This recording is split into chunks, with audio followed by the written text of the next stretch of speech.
To the Exchequer, David Williams. Question number 1, please, Mr. Speaker. Chancellor of the Exchequer. Thank you, Mr. Speaker. The approach in the budget provides significant support for low-income households, taking an average £150 off people's energy bills from April next year, freezing rail fares and prescription fees for a year, and expanding the free childcare offer. The steps I've taken as Chancellor, including the removal of the 2-child limit and the expansion of free school meals, will also lift around 550,000 children out of poverty. David Williams. Thank you, Mr. Speaker. Child poverty rates remain far too high in my constituency of Stoke-on-Trent North and Kidsgrove. Can the Chancellor please outline what assessment she has made about how the fair decisions taken in the budget will address poverty amongst low-income working families in my constituency and across the country? Chancellor. Thank you, Mr. Speaker. And the honourable gentleman might know that around 4,000 children in his own constituency of Stoke-on-Trent North will benefit from the removal of the 2-child benefit. That means 4,000 more children being able to go to bed in a house that is not cold and damp, and waking up in the morning and being able to have a breakfast, and the parents being able to afford things that currently they can't. This government is also providing funding for free school meals in England, delivering free breakfast clubs in every state-funded primary school in England, and also extending the Warm Homes discount to 3 million more children. I'm proud to be the Chancellor that has led this, to the largest expected reduction in child poverty over a Parliament since records began. Esther McVeigh. Mr. Speaker, the biggest issue for those on low incomes is losing their jobs. Does the Chancellor believe there is any link at all between her increase in employers' national insurance contributions, her job tax, and employment levels slumping to a 14-year low? Chancellor. Thank you, Mr. Speaker. Well, the number of jobs has increased by 329,000 this year. That is the record of this government getting people back into work, and also through the Youth Guarantee, dealing with the fact that when we took office last year, 1 in 8 young people were not education, employment or training. That is your record. This government are addressing it. Thomas. Mr. Speaker. I commend the steps that my right honourable friend took to support those on low incomes in the budget and through the financial inclusion strategy that was recently published as well. But can I encourage her to go further on the issue of savings, given that a quarter of people in the UK have little by way of savings, and indeed 1 in 7 have no savings at all? So will she encourage employers to work with local credit unions to help those who want to save automatically to save even a small amounts from their pay packets to do so? Chancellor. Thank you, Mr. Speaker. Through the financial inclusion strategy led by my honourable friend, the Economic Secretary to the Treasury, we are extending help to save within the universal credit system, and also working with banks and building societies. And I know that as a Labour and cooperative MP, my honourable friend works closely with the co-op movement and building societies to ensure that more people from low-income backgrounds can save for the future. Samuel Wilson. Mr. Speaker, low-income families have been hit by being dragged into tax bands which they weren't in before, facing energy costs, and now the Chief Executive Aldi has said that unless the Chancellor reviews her raid on farm inheritance tax, that there's going to be rising food prices hitting low-income families as well. If she doesn't listen to the farmers, will she at least show some concern for consumers and look again at this tax? Chancellor. Thank you, Mr. Speaker. Well, if you look at what's happened since the budget, the co-op has cut or frozen the prices on 2,700 essential products at a cost of £1 billion, recognising the impact that the cost of living still poses to families, but also reflecting the budget package which supports our high streets, including our supermarkets. Stephen Gethins. 2, please, Mr. Speaker. Who's doing 2, folks? Chancellor. Thank you, Mr Speaker. The OBR have estimated that productivity will be 4% lower than it would have been had the UK not withdrawn from the EU. But alongside trade deals struck with the US, India, the government is also resetting our relationship with the EU to get better deals, for example, on food and farming and also on electricity trading. But the Honourable Member's Party talks about how leaving the European Union has been costly and disruptive, but somehow thinks that Scotland leaving the UK and its internal market would be magically effortless and cost-free. I must say that the SNP are no better than those who promised the public an extra £350 million a week for the NHS. It's all talk, but no delivery. Stephen Gethins. Thank you, Mr Speaker. Now, I'm going to try and strike a note that's maybe a little bit better in terms of when we worked together with the Prime Minister, the Chancellor and others to ensure that we overcame Tory secrecy with their analysis of what it would be like to be outside the single market and the customs union. We worked together on that. So if we could overcome Tory secrecy on analysis about what it's like to leave the EU, with it now costing an estimated £250 million a day, when will the Labour Party release their analysis? Chancellor. Well, the Office of Budget Responsibility produced their independent analysis. They have confirmed that they believe that that 4% number is the correct number, and it's the one that they continue to maintain in their forecasts. Bottle Crichton. Thank you, Mr Speaker. Can I ask the Chancellor if the Treasury's made any assessment of the SNP's plans to separate Scotland from its main market, the rest of the UK, which is 60% of its trade? And while I'm at it, can I thank the Chancellor for £820 million extra to the Scottish budget? Order. Sorry. The good news for the Chancellor is she's no responsibility for the SNP. Right, let us move on to Daisy Cooper, Liberal Democrat spokesman. Thank you, Mr Speaker. The botched Brexit deal has wrapped up British businesses in red tape and has blown a hole in the public finances to the tune of £90 billion a year. The Chancellor insists that her #1 mission remains to get economic growth. So if that is the case, could I ask the Chancellor whether she and her ministers will be voting with the Liberal Democrats this afternoon to make sure that we can get rid of that red tape and deliver on a new UK-EU customs union? Chancellor. Thank you, Mr Speaker. Since we came into office last year, we've reset our relationship with the EU, which is why last May we agreed with the EU an expansive set of changes to our relationship, including on food and farming, on electricity and energy trading, and also on youth mobility and Erasmus. And we're taking all of that forward. But at the same time, we're also taking opportunities to trade more with fast-growing economies around the world, including India, and also by getting the first and the best trade deal that anybody has secured with the US. That's how we are going for growth, alongside the planning and infrastructure bill that we passed last night in this place. John Long. Thank you, Mr Speaker. Question number 3. Minister. With permission, Mr Speaker, I should like to answer this question together with question number 18. The Chancellor was clear at the budget that we are taking the fair and necessary decisions on tax to do all we can to ensure that the contribution of working people is kept as low as possible. We've reduced the gap between taxes on income from assets and income from work. We've stopped the unfairness that a £10 million property can pay less council tax than a typical terrace house in much of England, and much more. John Long. Mr Speaker, there seems to be only one word that the Chancellor understands: tax. Her decision to continue the freeze on income tax thresholds is a hammer blow to working people.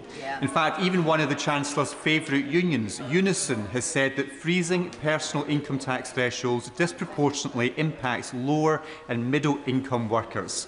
So does the Chancellor agree with the Labour Party's union paymaster? Minister. I was a bit confused by that question there. You have to forgive me, Mr Speaker, but the honourable member said that there was one word that was important. Let me give the member one figure, Mr Speaker: £150. That's the amount we're taking off energy bills next year to help people deal with the cost of living in the here and now, supporting people because of the mistakes that previous governments made, not investing in our energy infrastructure and not investing in our future. We're picking up the pieces where they didn't make the decisions necessary. Mr. Speaker, extending the freeze on income tax thresholds will cost working families £900 a year. It will also drag many pensioners into paying income tax for the first time. Why is he hitting these low-income families to pay more for welfare? Minister. Thank you, Mr. Speaker. I would suggest to the honourable member that he asks his front bench why 75% of the impact of people paying more tax at the lower end is a result of the decisions made by the previous government, who spent 7 years freezing income tax thresholds. It's a bit rich to talk about this government doing it for 3 when they did it for 7. Martin Rhodes. Thank you, Mr. Speaker. What assessment has the Minister made of the impact for working people from the historic increase in the living wage? Minister. Thank you, Mr. Speaker, and I thank my honourable friend for his question. Yes, we have chosen to uplift the national living wage and the national minimum wage, Mr. Speaker, so that those on low incomes are properly rewarded for their hard work. This will benefit 2.7 million people, including many people in his constituency and across the whole country, and I thank him and members, particularly on this side of the House, for their support for making sure we can make work pay up and down this country. Mr. Speaker, pensioners in my constituency of Hartlepool who rely solely on the state pension have shared their concerns with me that freezing the tax threshold will draw them into tax. Can the Minister confirm what the Chancellor has already said publicly, that pensioners who rely solely on the state pension will not be taxed in this Parliament? Minister. Mr. Speaker, yes. Richard Fuller, the Conservative spokesperson. Thank you. Thank you, Mr. Speaker. The Minister said fair. No, no, no. Perhaps breaking the election promise on tax thresholds may be the reason why, by 2 to 1, the public view the budget as unfair. Just 3% think it will make them better off, and 2 out of 3 think things will get worse. So, does the Minister want to tell the public they are wrong, or will he explain to the House why this budget has been received so badly by the British people? Thank you, Mr. Speaker. The shadow spokesperson talks about fairness. Let me just identify one element of unfairness that he left in the tax system that this government is correcting, and that is a popular measure when we look at the views of the public up and down the country. We don't think it's fair on this side of the House, Mr. Speaker, that someone in a £10 million property can pay less council tax than someone in a typical terrace house in his constituency, in my constituency, and constituencies across the whole of England. We are making that change to make things fairer in this country. Jack Rankin. Number 4, please, sir. Minister. Thank you, Mr. Speaker. The forecasts accompanying the budget set out that the Office for Budget Responsibility expect employment levels to rise in every year of this Parliament. They also set out that employment is forecast to be higher in every year than previously expected back in March. Jack Rankin.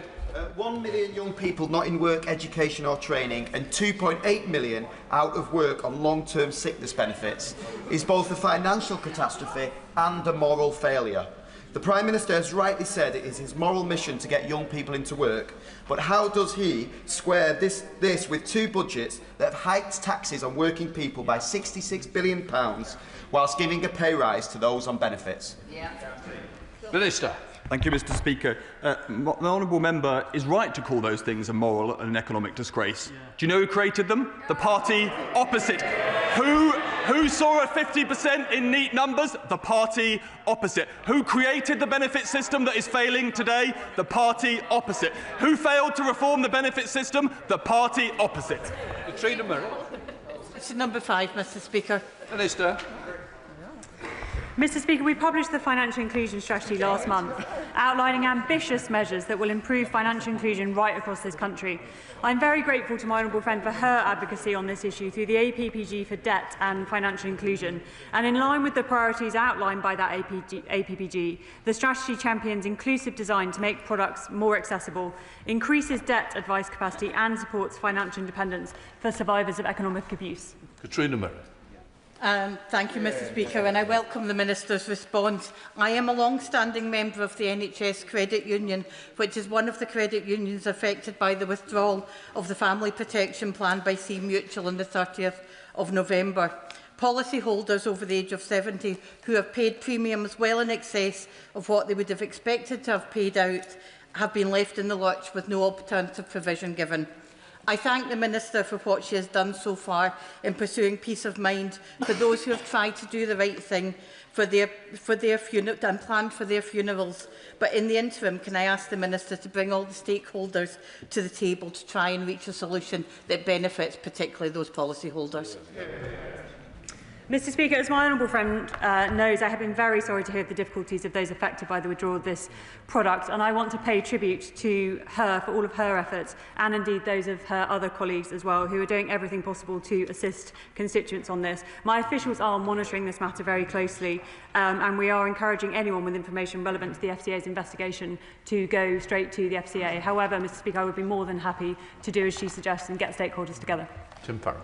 Thank you, Mr Speaker. Access to banking is surely a key part of financial inclusion. The high street banks save £2 billion a year from having abandoned our high streets and our town centres. And our post offices pick up the tab, and we're glad that they do. But they are not funded by the banks anywhere near enough to be able to maintain their presence. In Westmoreland, we have lost Hawkshead, Staveley and Grasmere post offices, and we're set to lose Shap and T-Bay, largely because the banks don't fund the post offices for doing their jobs properly. What's the Chancellor going to do to make them do that? Minister.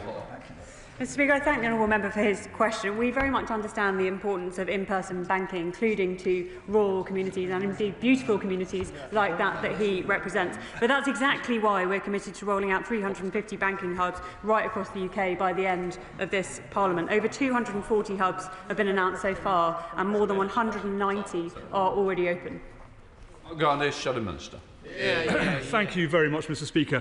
Mr Speaker, in the recently published Financial Inclusion Strategy, the Government says, and I quote, "Our aim is to create a culture in which everyone is supported to build a savings habit, building their financial resilience in the long term." Mr Speaker, what's not to like about that? But that makes the Chancellor's political decisions in the budget even more confusing. And just look at what was announced.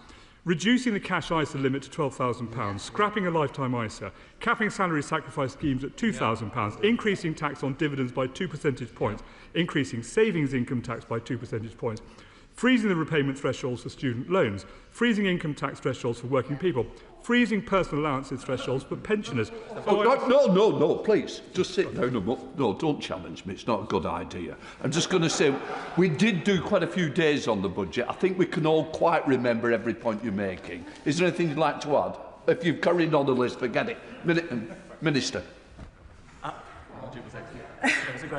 Mr Speaker, the shadow spokesperson makes reference to a number of changes in the budget which were pragmatic, responsible and fair, and I contrast that with their approach, which would return us to austerity, which would be both irresponsible and unfair. Sir Julian Smith. Question number 6, Mr Speaker. Minister. Thank you, Mr Speaker. With permission, I would like to answer this question together with question number 20. Small and medium-sized businesses are vital to our economy and our communities, and the Government's Small Business Strategy, published in July this year, sets out our approach to supporting them. As temporary pandemic business rates relief ends and the new revaluation comes into effect, we are supporting the High Street with £4 billion worth of support through transitional relief and our supporting small business schemes, as well as our long-term reforms to permanently lower the multipliers for eligible retail, hospitality and leisure properties, and support them with a significant package that will cap most of the increases for those who've seen large increases since the pandemic this year. Sir Julian. Thank you, Mr Speaker. Last week, Skipton was voted the happiest town to live in Britain. And one of the reasons for this, Mr Speaker, is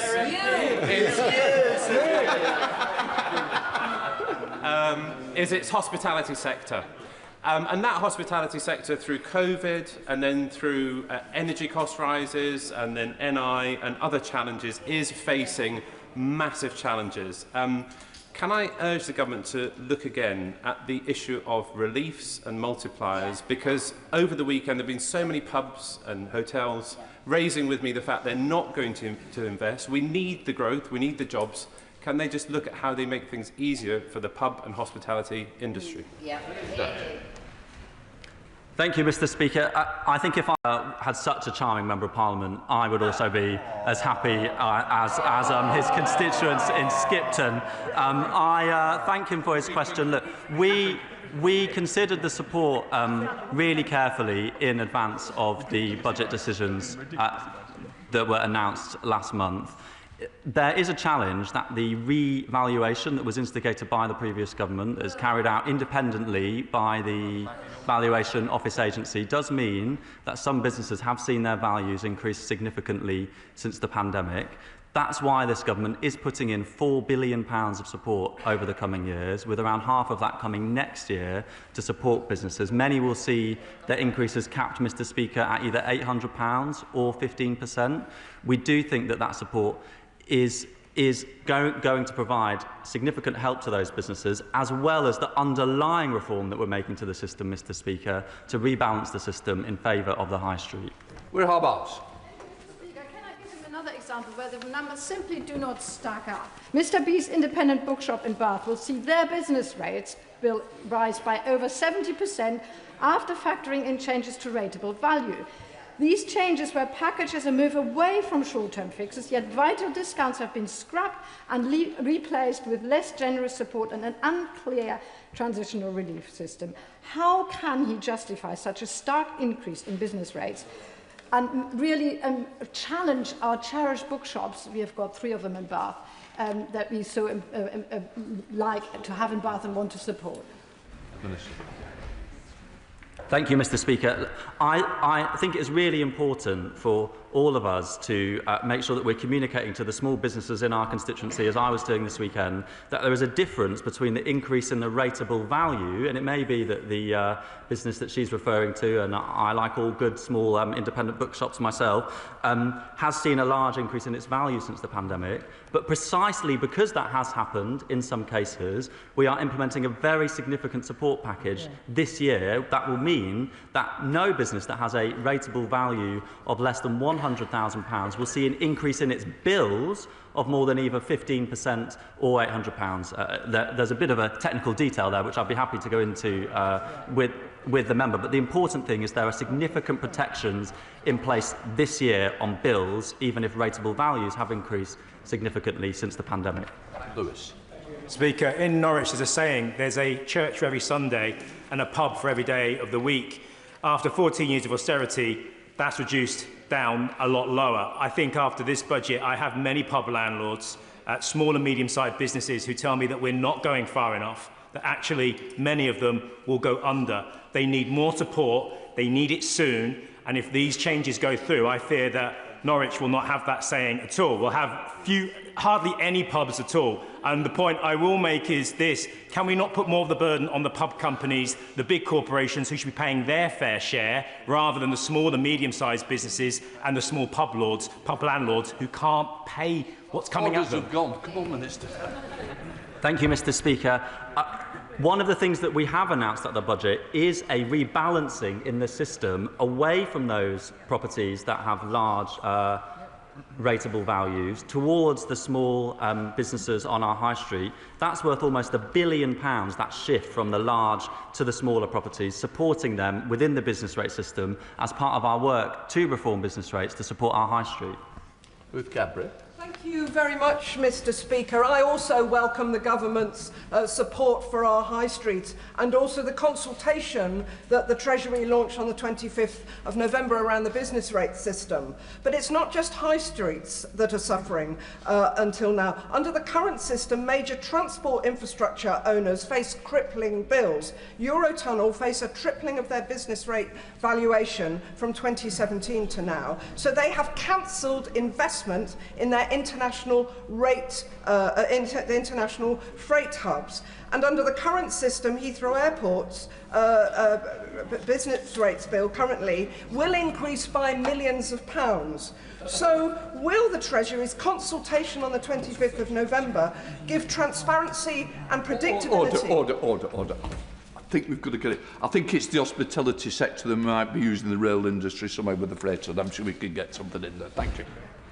Yes, Mr. Speaker, I'm sure that many of us do jump on the train to then go and support our hospitality businesses. The consultation that my honourable friend mentions is actually a very important piece of work that we've published on the day of the budget. Chapter 4 of our call for evidence on how we can reform business rates to support investment will be really important, because we do recognise that airports, large infrastructure, they are valued in a different way, Mr. Speaker, than the rest of the business properties, and we do want to look at the changes that we can make to support those businesses who have seen very significant increases in their rateable values. They, of course, will be capped as well under the scheme that we have announced. James Welsh, Shadow Minister. Thank you very much, Mr. Speaker. The Chancellor promised a new golden era of hospitality, but the reality of her business rates raid, as the British Beer and Pub Association has said, is sleepless nights, pay cuts and staff layoffs for publicans, who will be paying an extra £13,000 on average.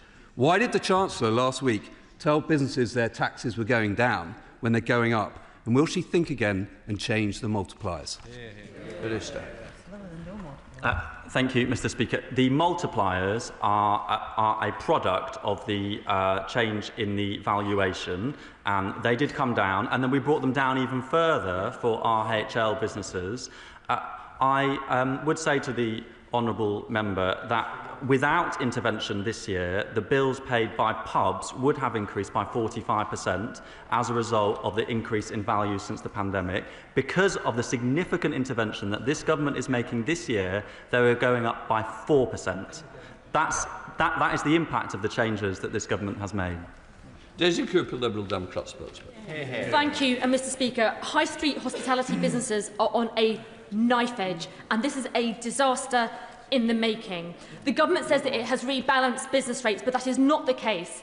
UK Hospitality says that the average increase for hospitality will be 76% over the next 3 years, compared to warehouses, offices and large supermarkets, which will only go up by 16%, 7% and 4%. The reality is, Mr. Speaker, that the government repeatedly said it was going to introduce permanently lower business rates, and businesses heard that and made decisions based on what they heard. Now their bills are going up. So can I please implore the Minister, in the spirit of constructive opposition, please look again, please use powers to reduce the multiplier to minus 20p, and also look at emergency VAT cut too. Minister.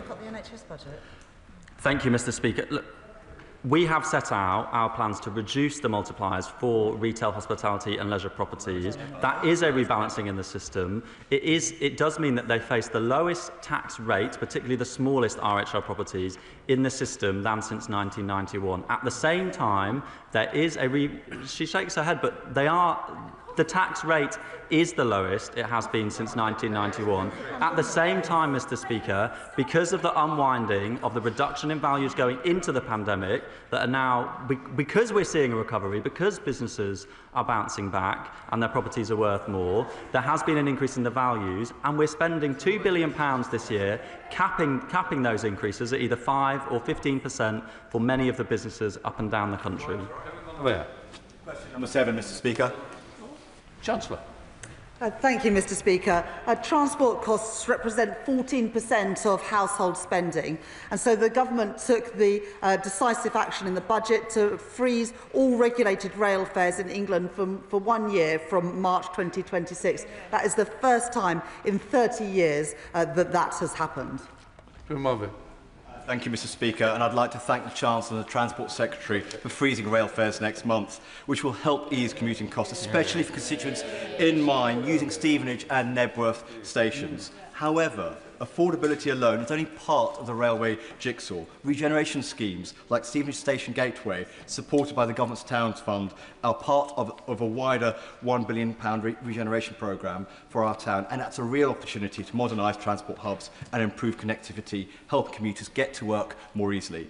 So will my right honourable friend ensure that infrastructure investment for projects like these are prioritised so commuters can get to work and local economies I'm sorry, the Chancellor's even ready now. Your season tickets run out. Come on, Chancellor. I just want to talk about Stevenage, Mr Speaker. The government action is saving commuters in Stevenage £285 a year on the cost of a 5-day season ticket. The government is also committed with the uplift of £120 billion in capital spending to the sorts of projects that my honourable friend, particularly around transport hubs, and I will arrange for my honourable friend to have a meeting with the relevant Transport Minister. Let's try another ticket. Tom Tugendhat. Mr Speaker, I very much welcome the statement that the Chancellor has just made. Do I take that as an assurance that she will speak to her right honourable friend, the Transport Secretary, and make sure that rail fares in Tunbridge do not increase when a second peak time service is introduced, when contactless is rolled out as far as Tunbridge? Because that, of course, would be a sleight of hand, and she would never want to do that. I thank the honourable gentleman for that question.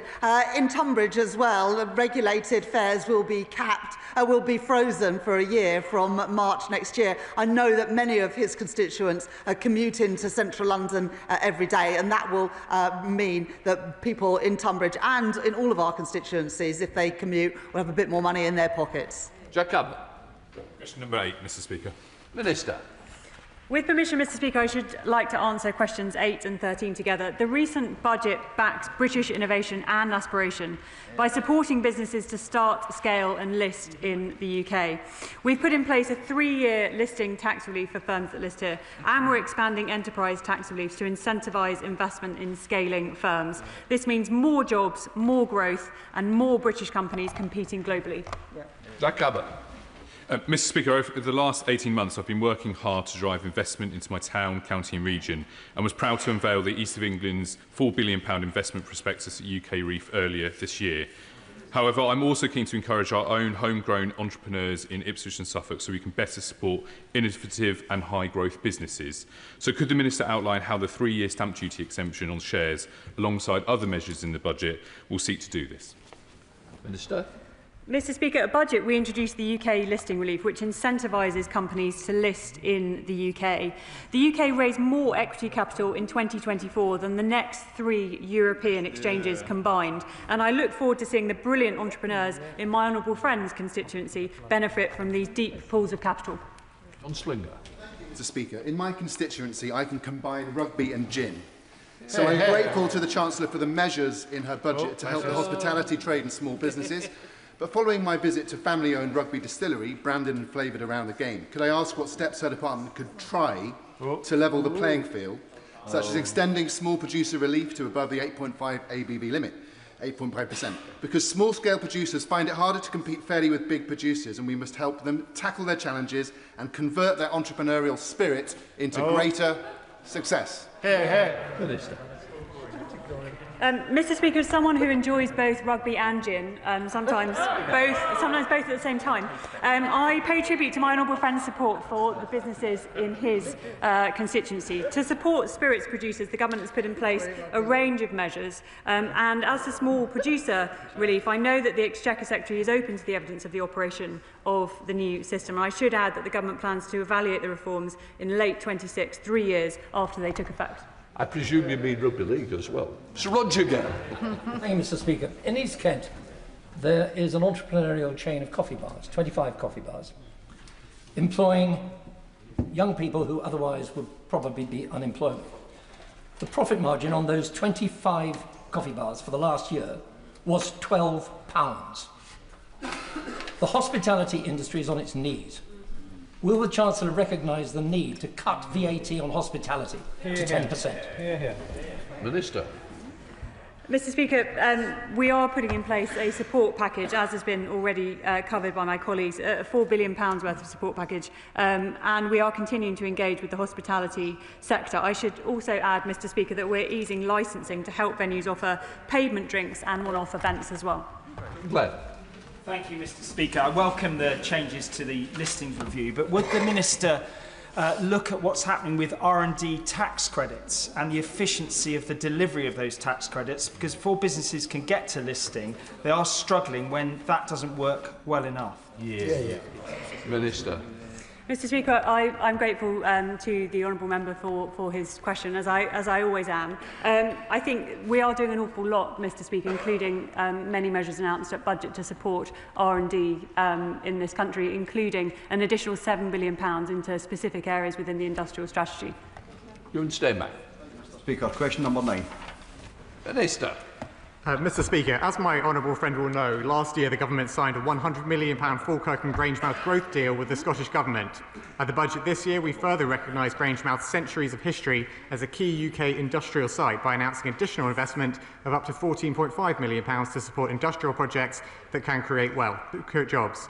Alongside this, the National Wealth Fund is ready to invest £200 million alongside the private sector to help unlock Grangemouth's full potential and secure our clean energy future. Ewan Steinback. Additional £14 million plus to get new industry delivered quicker in Grangemouth, and the £25 million to finalise the Freeport in the budget 2 weeks ago is welcome. Forth Valley College is vital to giving local working class kids the skills they need to grasp the new opportunities that must come to Grangemouth.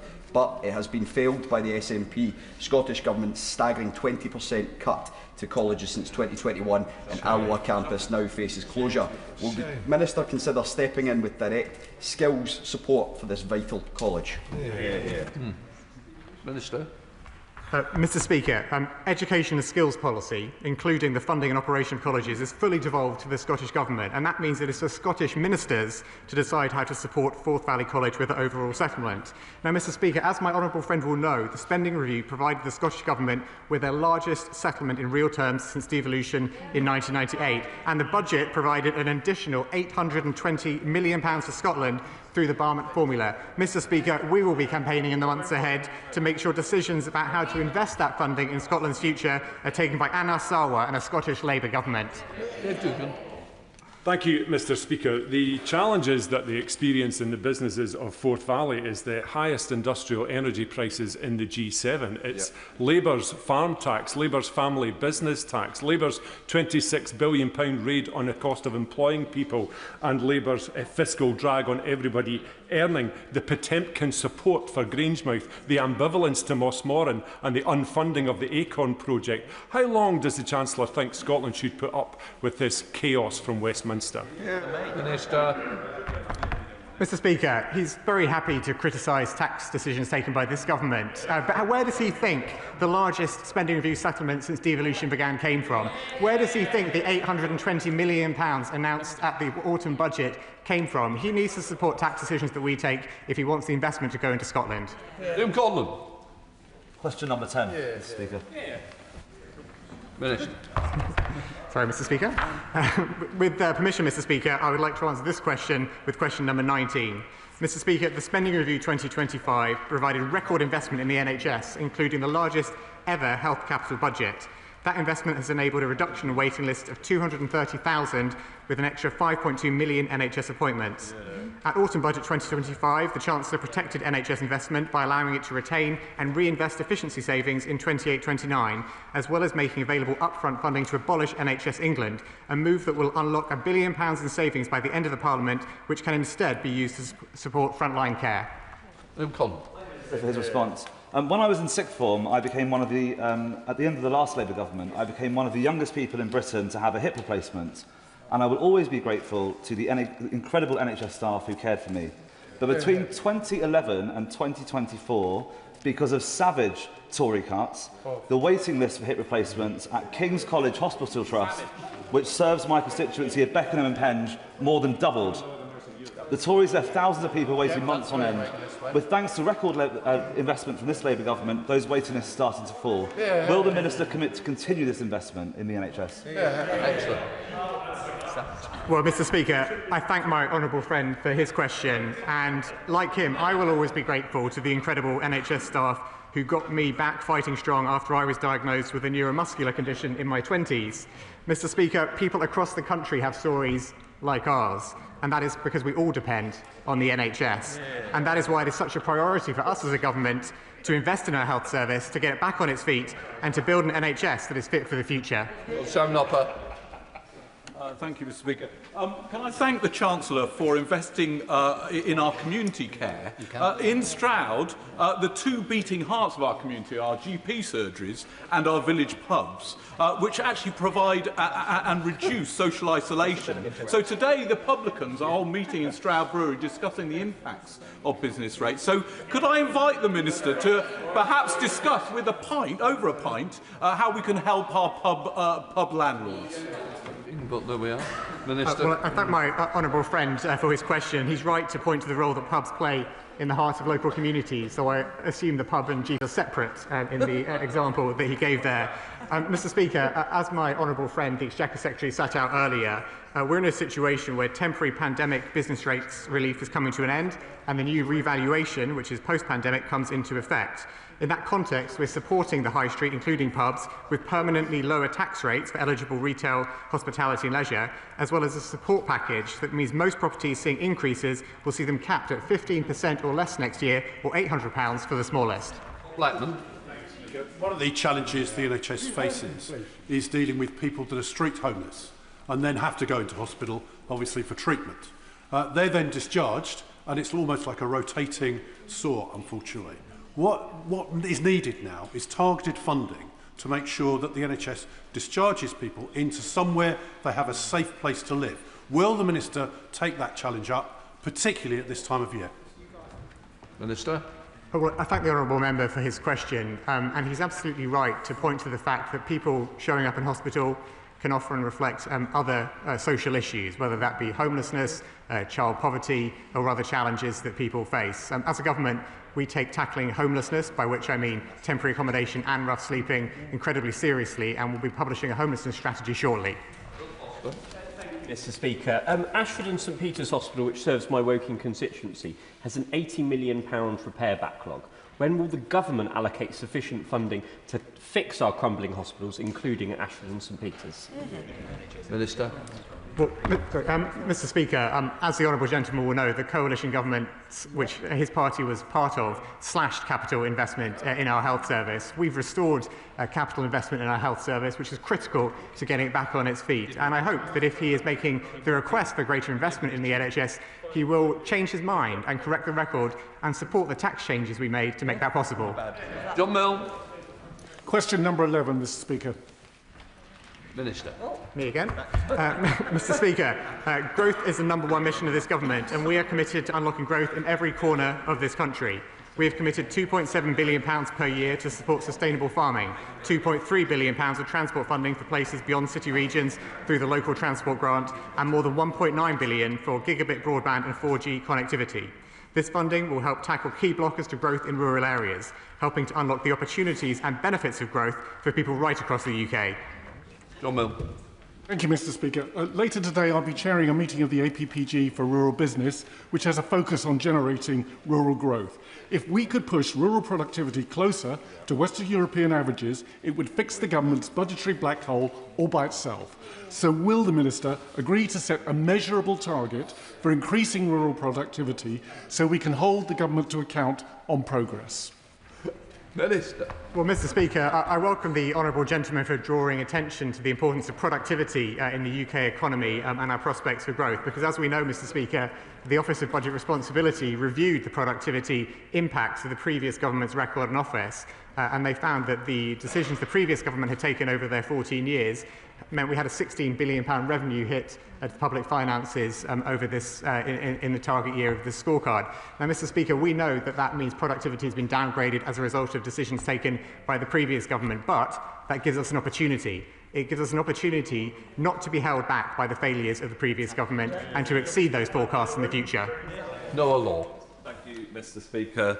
Cornish communities and SMEs in the supply chains of Cornwall's most promising industries alike will have been delighted at the Chancellor's announcement of the Kerno Industrial Growth Fund in the recent budget. But does the Chief Secretary agree with me that these funds should be invested prudently, sustainably, and the proceeds recouped to the Cornish public's coffers so that they can be invested again in future projects? Well, I thank my honourable friend for his question, and he and many of his neighbouring MPs are excellent advocates for Cornwall and for the benefits that Cornwall can bring to growth, both in the region where they represent and right across the country. I know that in the budget, the Chancellor was very keen to support investment in future industries in Cornwall. It's for the local council to deliver that. We'll be working closely with them to make sure that money is well spent. But the key thing for us, Mr. Speaker, is to ensure that we are enabling people in Cornwall to be part of the economic growth mission of this government. Richard Fuller, Shadow Minister. Thank you, Mr. Speaker. As this is my last question before Christmas, I want to ask my counterpart a nice and constructive question. As he will know, rural residents and businesses already pay more on fuel than their urban counterparts, and there are fewer public transport options. So can he advise what were the results of his assessment of the relative impact on rural compared to urban areas of the budget's introduction of road pricing? Mr. Speaker, I think the honourable gentleman was referring to the changes we announced in budget around electric vehicles and their contribution towards public finances. Mr. Speaker, if people drive electric vehicles, wherever in the country they drive them, they benefit from investment in roads and maintenance alongside those of us who drive petrol cars. So it's important to make sure that we make the tax system fit for the future. Mr. Speaker, this is a decision which people have talked about for many years. His party ducked that alongside many other difficult decisions. We are taking them head on to make sure we are fit and stable for the future. Thank you, Mr. Speaker. Question number 1. Chancellor.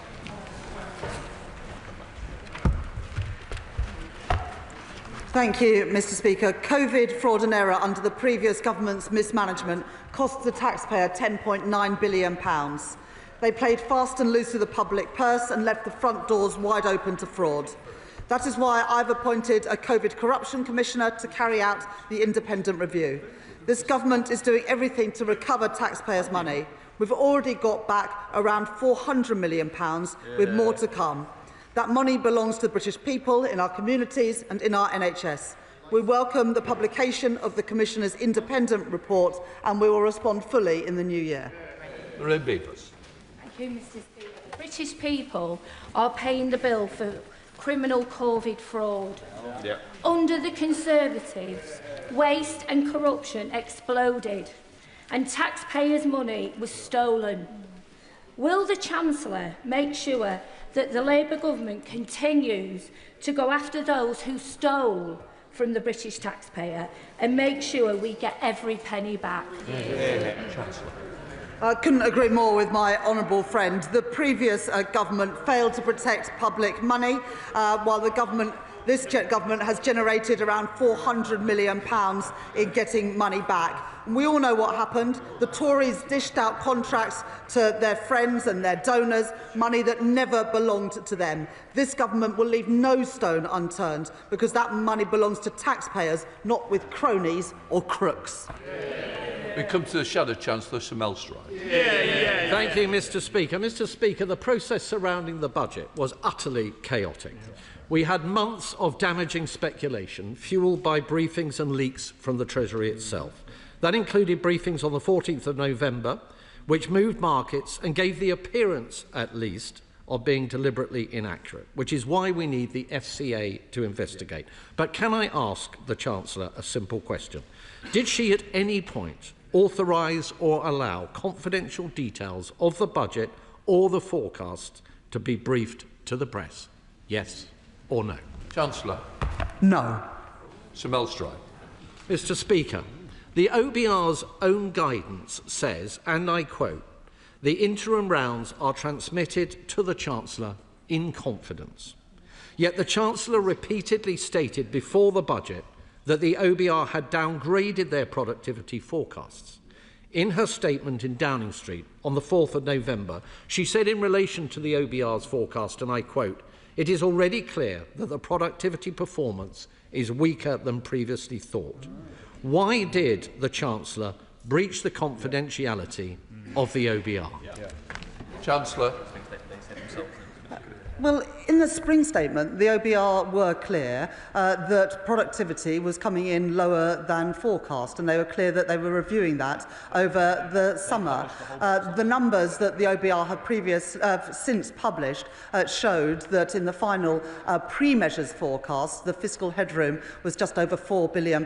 I was clear in my speech on the 4th of November. I didn't want to reduce the headroom. I wanted to increase it. I increased it to bring back the stability that's much needed in our economy after 14 years of Conservative government. Thank you, Mr. Speaker. Having worked on for a decade, I've seen first-hand the damage to health, education prospects and life chances that poverty can cause, put at £40 billion a year by Child Poverty Action Group.